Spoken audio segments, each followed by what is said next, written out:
வணக்கம். இந்த பராப வருடம் வைகாசி மாதம் 12ஆம் தேதி செவ்வாய்க்கிழமை குரு பகவான் கடகராசிக்கு பயிற்சியாகிறார். அங்கு உச்சமும் பெறுகின்றார்.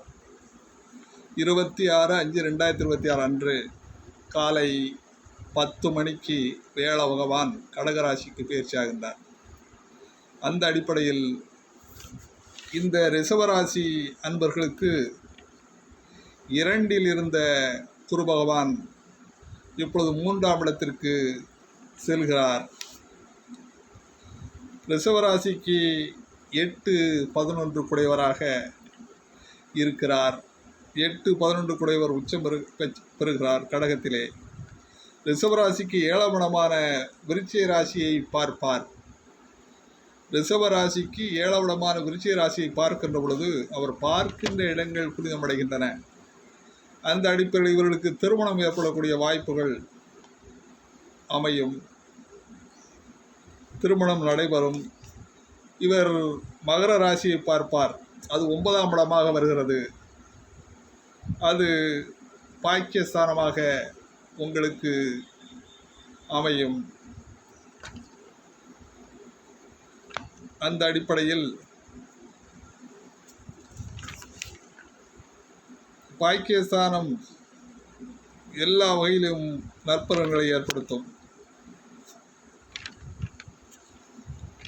11ஆம் இடத்தை பார்ப்பார். 11ஆம் இடம் என்பது ஏற்கனவே அங்கே சனி பகவான் 11ஆம் இடத்தில் உங்களுக்கு யோகாதிபதியாக இருந்து கொண்டு உங்களுக்கு நற்பலனை வழங்கி கொண்டிருக்கக்கூடிய சனி பகவானையும் இந்த குரு பார்ப்பார். அப்படி பார்க்கின்ற பொழுது உங்கள் லாபங்கள் மிகவும் அதிகமாக இருக்கும். நீங்கள் எல்லா வகையிலையும் நன்மையடையப் போகின்றீர்கள். அந்த அடிப்படையில் ரிஷப ராசிக்காரர்களுக்கு சிறந்த நல்ல பலன்கள் தான் ஏற்பட போகின்றது.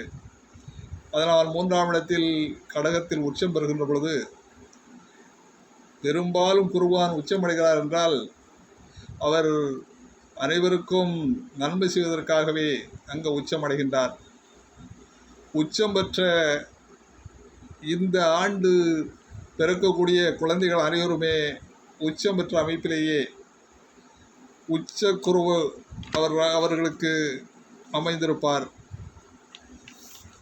இந்த ஆண்டு பிறக்கக்கூடிய குழந்தைகள் எல்லாருமே வருங்காலங்களில் உயர்ந்த அந்தஸ்தை பெறக்கூடிய அமைப்பைத்தான் இந்த கடகராசியிலே இருந்து உச்சம் பெறுகின்ற குரு வழங்கப் போகின்றார்.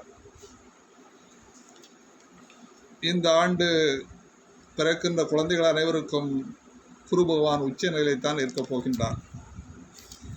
எனவே ரிஷபராசி அன்பர்களுக்கு இந்த குரு பகவான் நல்ல பலன்களை கொடுத்து வாழ்வை